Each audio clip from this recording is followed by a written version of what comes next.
Hello, bonjour, bienvenidos, benvenuti, welcome to the Music Polyglot channel.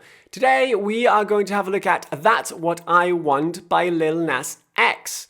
But if you, my friend, if you are a professional player or a very advanced guitarist, that was all you need to know. So don't forget to click on that like button, subscribe to the channel. If you want tabs, check the description below and you can go get them, Tiger.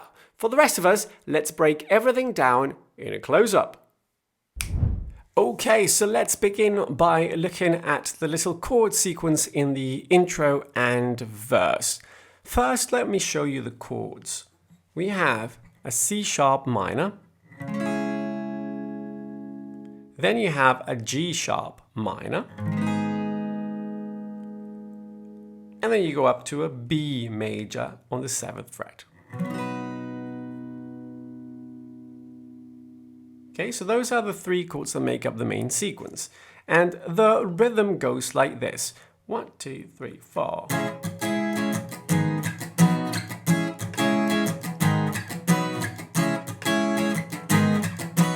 Okay, a little bit slower. 1, 2, 3, 4.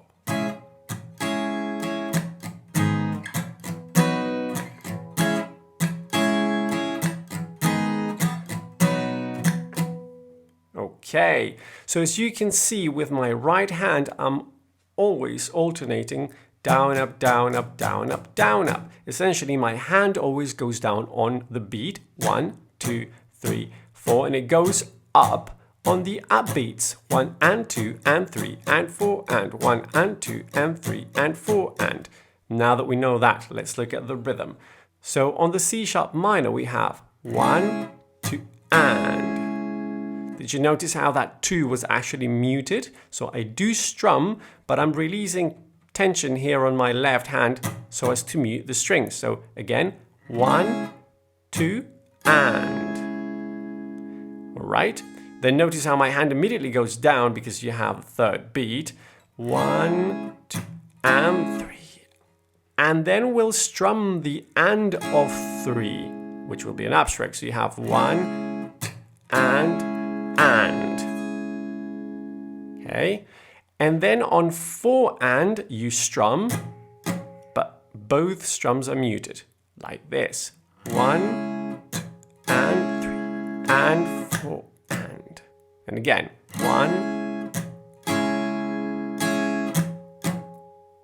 Okay, up to tempo that would be.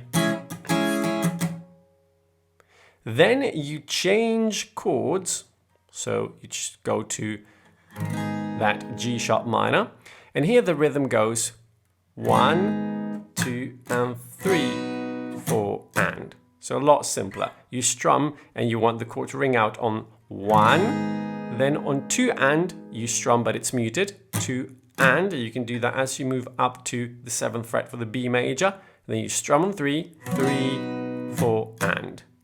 Right? So 1 and. So all together again.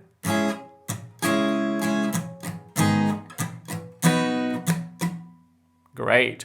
That is repeated 3 times.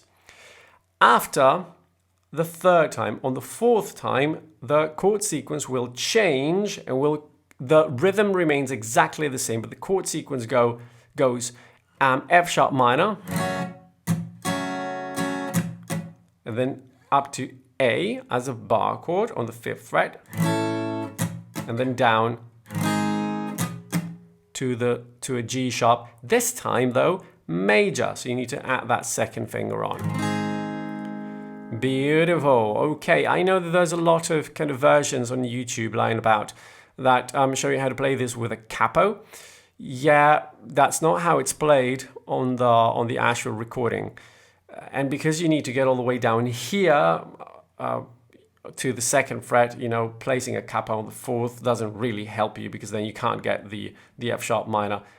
Unless, of course, you're not bothered about trying to get as close as you can to the record, and then you can just play the chords in whichever way you see fit. That's it for the verse. Let's have a look at what happens in the choruses. Okay, so let me play you that chorus again so that you can see what's going on. 1, 2, 3, 4.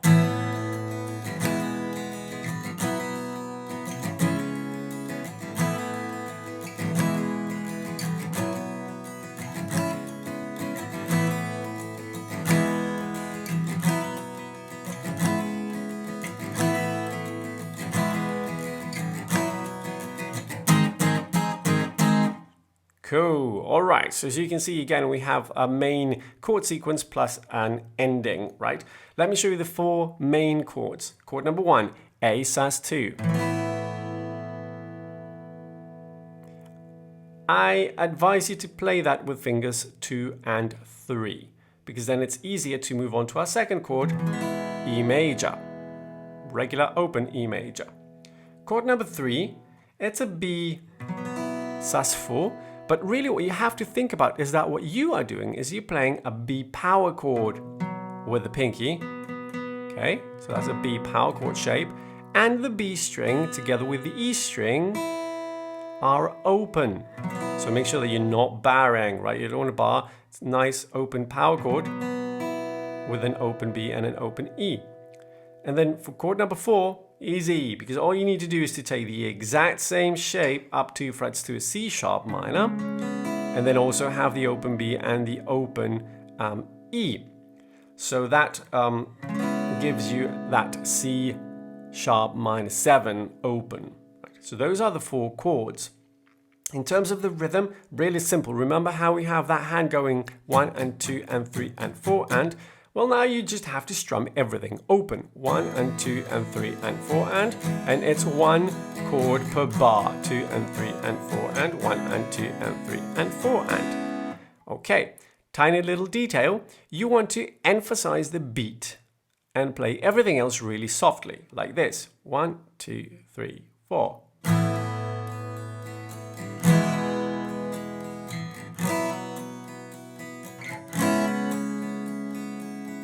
How do you do that? Well, on the beat, you're just going to make sure that you dig in with your pick. Right? Make sure that you get absolutely every string that needs to be part of the chord. On the A, remember that you do not want to hit the low E. So you start on the A string. Conversely, on the E major, you do want to get the low E. On the B, you don't want to get the low E, you just get the chord from the A string. And same thing for the C sharp minor 7.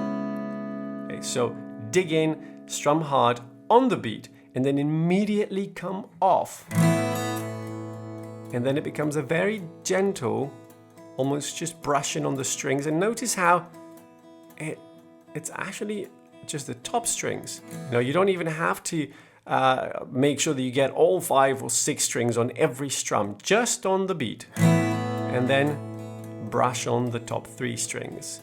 1 and 2 and 3 and 4. That way you get that really kind of double layered effect, right? It sounds like you have a chord that lingers on whilst there's something else underneath. That's a really nice effect. So you can do that for the choruses. And at the end of the chorus, right, which usually is 4 times around the sequence, at the end, after that B, you'll go to to a G sharp major chord, so that's the 4th fret, and play 4 short beats. 1, 2, 3, 4. Okay, so 1.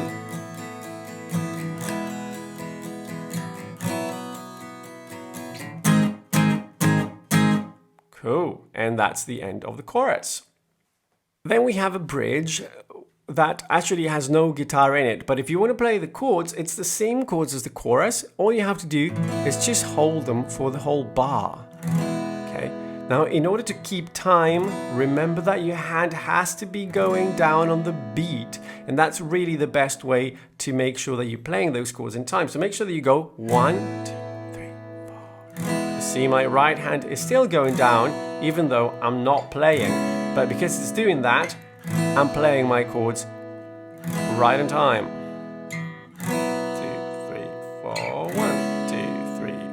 And then it's a lot easier to go back to strumming because the motion is already there. Beautiful. I hope that helps. So there we have it. I hope you found this useful. If you did, don't forget to click on the like button and to subscribe to the channel. You can also click on that bell icon so that YouTube notifies you when new videos come up. If you are after tabs or sheet music, that and a lot more is available to all my Patreons on my Patreon page, to which I'll leave a link in the description below. To finish, if you'd like a one-on-one video call lesson on this song, you can get one absolutely free by contacting me through my website, to which I'll leave a link in the description below as well. Thank you for staying till the end and see you next time. Hasta la prossima, arrivederci, au revoir.